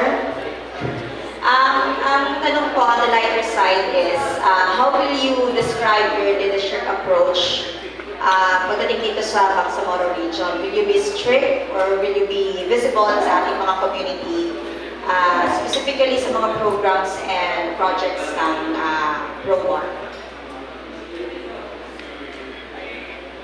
Of course, the PNP will be very visible to the public because we have this program that is MKK equals K, di ba? Yung MKK natin. Yung malasakit, the M stands for malasakit, the K is kaayusan or order, and kapayapaan is peace. That's why we are approaching this two approaches. Diba? We are involved in the focused law enforcement operations against criminal elements, and we are also reaching out the people out there through our police community relations, through information operations, public awareness campaign, diba? To avoid being victimized by bad elements. And I don't know siguro may programa ko, but considering that Bar is very peculiar in terms of security, because maybe all of the traditional domestic threats are here, di ba? So kailangan medyo may ngipin ho. Hindi lang, but we see to it that we are also cut by the people through our police community relations. But at the same time, we will be doing we will be enhancing our intelligence. And intelligence is, for me, is very important. So that, because intelligence is, through intelligence, we could have a very good operations. And we need not to be dapat hindi kami maging dito, yung parang neutral. We will not be neutral. So because that is a weakness of intelligence. So we will through our intelligence counterparts, with the NICA and the AFP. So we will be coming up with a good target intelligence packet, so that we could come up with a good intelligence operations targeting the wrong elements here of any threat groups, the private armed groups, because that was that was the marching order given by the GPNP and the MILG to dismantle the remaining private armed groups, because these groups will be used by the different unscrupulous politicians to advance their political and vested interests. Thank you. Sir, the next question will be coming from Mindanao, Mr. Ronald Arsenas. Yes, sir. Good afternoon. So, how many active private army groups ba in the area of Bar and some part of Southern Cotabato? I hope you will identify the ones. Yes, sir. Before, based on our PSR, it was 43. These are potential five. But we believe these are just one parang hindi naman siya, nandyan lang siya, no? But and they would be, for sure, they would be used by unscrupulous individuals as their private armed groups to advance maybe their personal, political, and vested interests. We have now 37, and we have the list. And for confidentiality of our operations and security, we are not divulging the name of this, because these are confidential in nature. We are not authorized to disclose this information or the list, because this may cause undue or disadvantages on the part of the security forces, and it may affect our operations. But we have the list. Sir, follow-up question. Before the bags, meron po tayong LCA. Yes, opo. Ano po yung difference po ng LCA pati ng bags?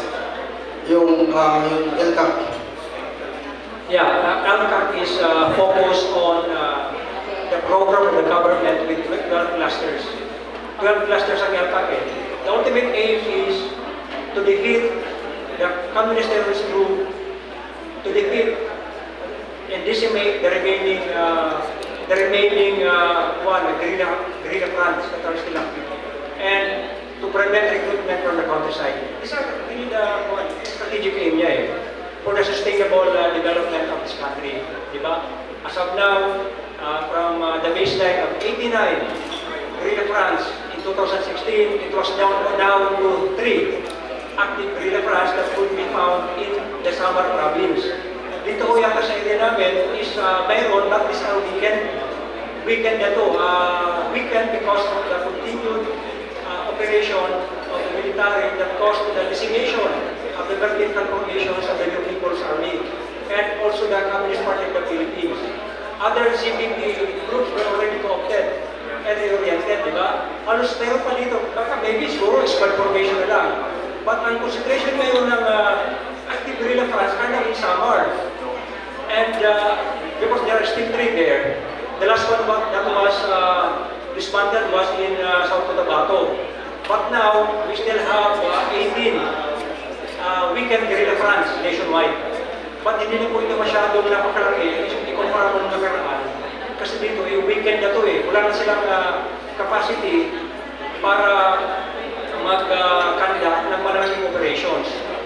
Because, but still, they are involved in their recovery and expansion efforts. Resurgence, may ginagawa nila yan, but with very active support. And the member clusters of the NPF-ALCAC, kasi kasama dito, hindi lang naman PNP sa KAFP. Diba, kasama ho dito, yung ating mga local government units para sa mga basic services. Yung ating mga TESDA, yung ating mga departments, para magkaroon ng tinatawag na whole government approach to finally address and defeat the communist terrorist group here in our country. The next question will be from the Sakto lang yung ating leader director. Kasi ang tinatanong ni Sir the NTF, CAP, and the potential private armed groups. The private armed groups is defined to 2 or more armed persons were involved in such legal activity with the purpose of gaining political or economic and financial gain. Yun lang difference. Thank you. tuwad, sinabi ni Brigade General Manchaca. We have this national task force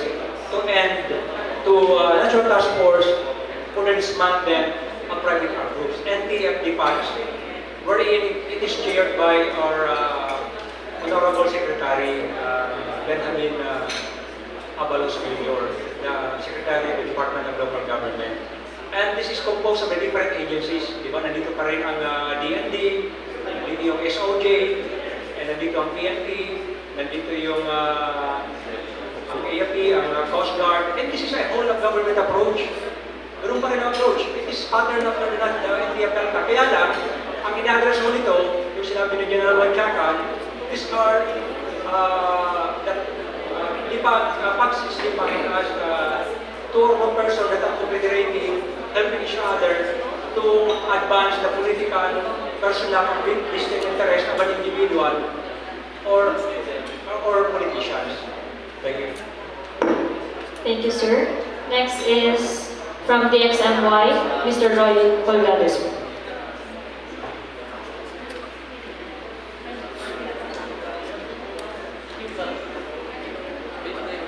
Magandang hapon po sa lahat, sir, and Roy Colgado from the XMY Cotabato po, RN. Kay General Pangulong po, sir, recently, may mga napauulan po na tension between sa mga armed groups na kinabibilangan po ng mga iba't ibang hanay ng or base commands ng MILG sa mga area po ng particularly sa mga Maguindanao del Sur and Norte Cotabato po, sir. Kamusta na po ang situation ng mga tao and how can we assure na ito pong mga nangyayaring tension po sa mga lugar nito is mapipigilan? Ano po bang may tutulong po ng community about it? Thank you. Thank you for the question. Magandang hapon. Assalamualaikum warahmatullahi wabarakatuh. Ang situation sa na-mention ay dito sa Mindanao Saudi, meron sa Ampatuan, meron sa Japuan. Unfortunately, yung involved ay mga base commanders din. As of now, ang those mentioned areas are back to normal with the help of our PNP and the local, with our army troopers, together with the LGU. Mentioned earlier ni RD, malaki yung role na gagampanan ng ating LGU kasi maganda kung sila yung nag-take the lead in settling these differences, itong mga intra-fighting ng mga groups. So ngayon, the Army and the PNP is on top of the situation, and para hindi siya mag-record, one is we talk, we engage them in a dialogue, we facilitate settling of the root causes, kung ano talaga yung pinag-awayan para mapag-usapan. Then we also involve the leadership of the Bangsamoro Islamic Armed Forces, mga Central Committee, tsaka yung mga panels nila, no? May mga representatives sila dyan, CCCH, and other groups ng MILF to facilitate settling of these itong mga gulo, itong mga awat nila. Then for now, para magkaroon ng confidence yung ating local communities, we deploy jointly sa Patuan, meron tayong PNP doon sa Army, sa Kapintilan, to assure also yung populace na it's safe to go back. Dito sa Mindanao Saudi ay meron din tayong presence ng ating Philippine Army to assure, especially now that it is Ramadan. It's really deplorable. No, some of us here, most of us here are observing the fasting. I talked with the mayor earlier before coming in here. Yung request lang talaga ng mga tao, sana they could have started their breakfast kahapon sa kanina bago pinalis. Anyway, we are talking with him. I don't want to be emotional also kasi I'm also fasting. Masakit sa kanya, no? Masakit sa mga tropa. But we assure the these communities that your PNP and your Philippine Army is on top of the situation. Thank you, sir. Next to ask the questions from Bandera, Shahani Abdul-Rasid. Good afternoon po.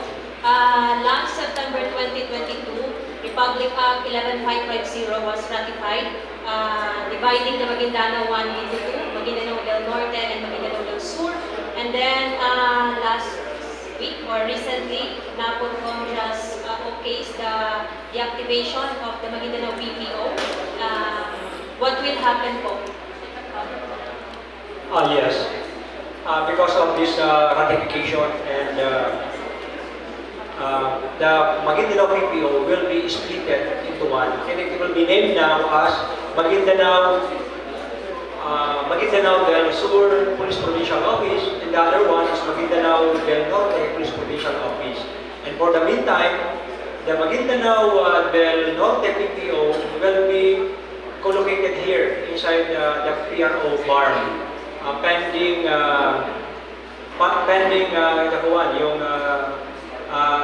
the putting up of the new police provincial office.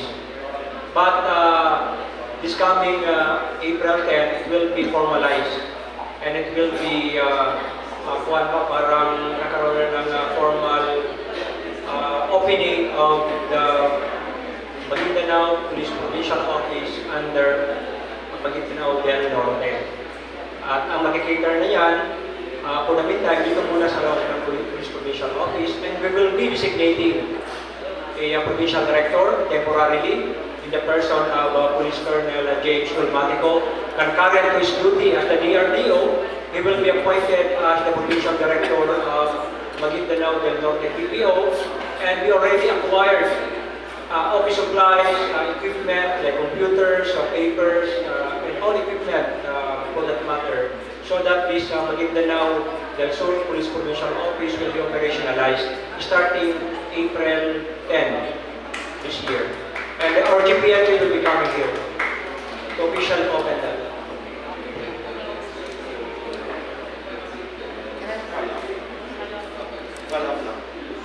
Follow up dun sa question. Sige, sir. Sir, just follow up lang. Recently, the Chief PNP ordered yung total gun ban. And we nagre-reklamo yung mga legal gun holders because hirap sila gumalaw. But in the many areas, they are openly using their guns and into firefight. How would you address this? Actually, this is not a total gun ban because only the COMELEC could declare election gun ban during election period. Ang dineclare hundi ng ating Chief of the Philippine National Police, Police General Naroon, is the suspension of the permit to carry firearms outside the residence, but not the whole bar. It was only selected because of the current and the past shooting incidents involving the different private armed groups, the peace friend armed groups, particularly in Maguindanao and Maguindanao del Sur. That's why in some places and also including the SGA 63 in Norte Cotabato. That is only for the 63 barangays, that is not for the whole Norte Cotabato. And only the suspension of permit to carry firearms outside the residence. Ang ibig sabihin nito, yung may mga permit to carry, mayroong mga LTAC, may mga license yung baril, at mayroong permit to carry, ay pinagbabawalan mo ng magdala ng mga baril para maiwasan ito spate of killings involving civilians and politicians. Kasama na rin dito, siyempre, yung mga unlicensed firearms. Because in doing so, the PNP could put more and justify the setting up of more checkpoints, implementing the suspension of permit to carry firearms outside the residence. Thank you, sir. Next po, sir, ay manggagaling sa DXII from Mr. Manuel Cali.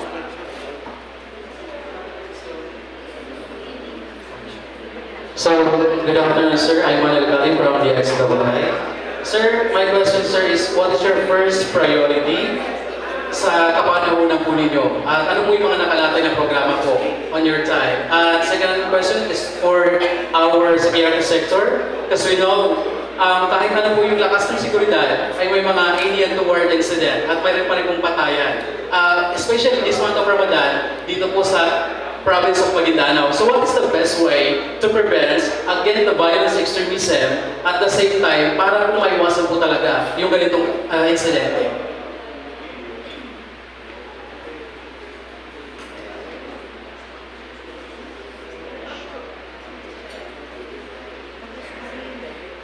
Hello. Thank you for the question. As the newly installed Regional Director of PROR, my first priority is, as I mentioned a while ago, because the marching order was to dismantle the remaining private armed groups here in the Park region. That was my first and foremost mission. And we are coming up with a plan how to do it, and also to ensure that the upcoming October 30 barangay in Sangguniang Kabataan election will be a peaceful one, because it will be on October 30. So nakita ko natin in the past, historically, during the past barangay in Sangguniang Kabataan elections, medyo mas magulo pa. Maraming mga patayan na nangyari. If we are going to compare during historically during the past barangay elections, mas marami pang namatay kumpara doon sa nangyayari pa ng national and local elections. Because siguro mga tao magkakilala, isa yan sa mga dahilan. At I am only basing on data, historical data in terms of shooting incidents and killing. Maraming nangyari nung nakaraang mga barangay elections. Kaya ngayon, sa ngayon pa lang, as early as now, we are planning out as part of our pre-operation phase, the predict and prevent strategy. We will predict, of course, the full what of the PNP will be involved here, intelligence operations, the PCR investigations. At para maiwasan natin yung pagdating itong election period na August 28 until November 14, kasi nakikita natin na talagang medyo maraming mangyayari because of the violence politically motivated violence happened as we have seen in the past, as what happened in last February 14, di ba? The governor, the vice mayor, and now we have a total of 10 election government officials that were shot. Some were killed, some were able to survive, and that was only from January 1 up to April 3. Meron tayong 10. So this is not good. So we will prevent this by, sabi ko yung conduct a threat assessment and provision of security package. Diba? And we need to set up an intelligent and quality checkpoints manned 24 hours. Hindi yung dati mga checkpoints na hindi intelligently established basta lang binigay dyan. It's supposed to be intelligently and quality established para may purpose. May purpose yung checkpoint na yun para maiwasan yung ganitong mga patayan. Thank you. Thank you, sir. And then, Mr. Jojo Panico, sir. Yes, sir.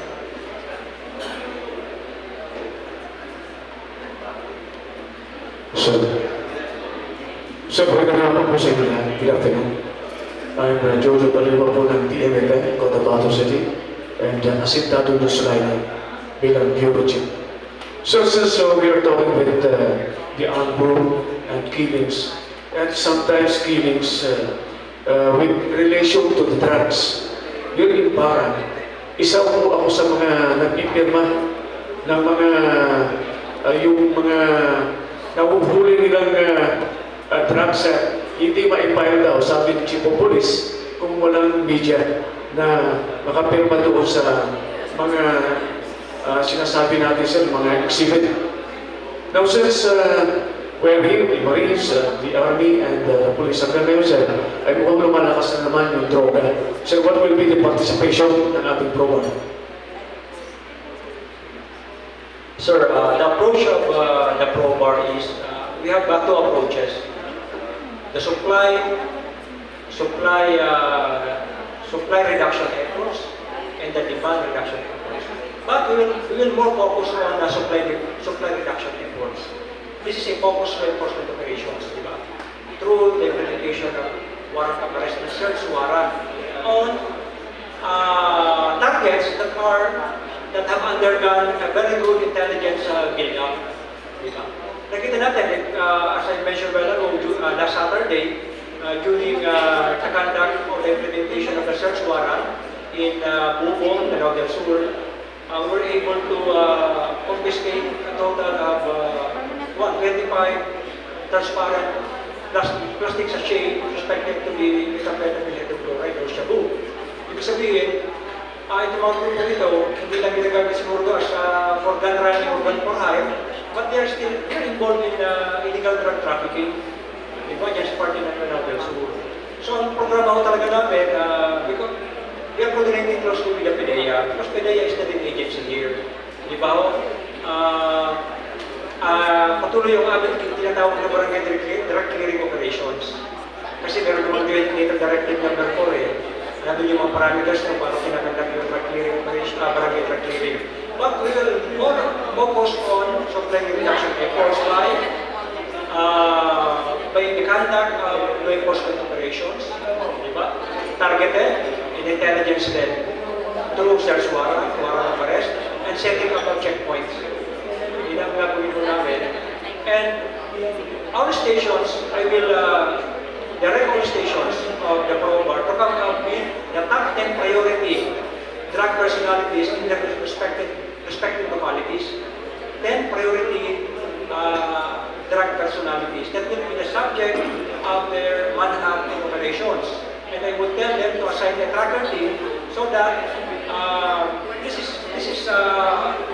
the tracker team will only focus on conducting intelligence operations and the eventual arrest of these drug personalities. And if the local government unit is willing to help naman, kasi nandiyan naman yung yan sa kanilang mandate to allocate fund support, particularly on anti-illegal drug operations, and support sa kanilang mga local police stations. Kaya may mga LGU na suporta naman sa ating mga pulisan para ma-address yung drug menace sa kanilang community. Thank you so much, sir. I believe that was the final question for our press conference for today. Sir, any final words po to our media friends? Again, sir, thank you very much. Thank you very much, sir, to yung presence ng ating 16th Infantry Division Commander, Major General Arriera, and to Colonel General Pangko, and to Brigadier General Wanchakan, and of course all the media that are here. Thank you very much. We are active partners and in security, and we know that you are performing your job. You are giving the people the right news, the right news that they need to know. And this is very effective in our campaign against all forms of threats. Diba? Kasi nalalaman ng tao kung ano gagawin because of the media. So under my watch, under my leadership here, we expect that we will be in a very good about this relationship. Nandito naman kami, pwede nyo kami tawagan, at kami yung pwede pag-cooperate. Kung meron kayong alam ng mga pangyayari dyan sa labas, kailangan namin malaman, makakatulong kami. So we are just here to help you. Thank you very much. Thank you so much, sir, and thank you so much to our conference para Mindanao sa bagong itinalaga Police Brigade General Allan CRuz Nobleza, Regional Director, the back of our presidential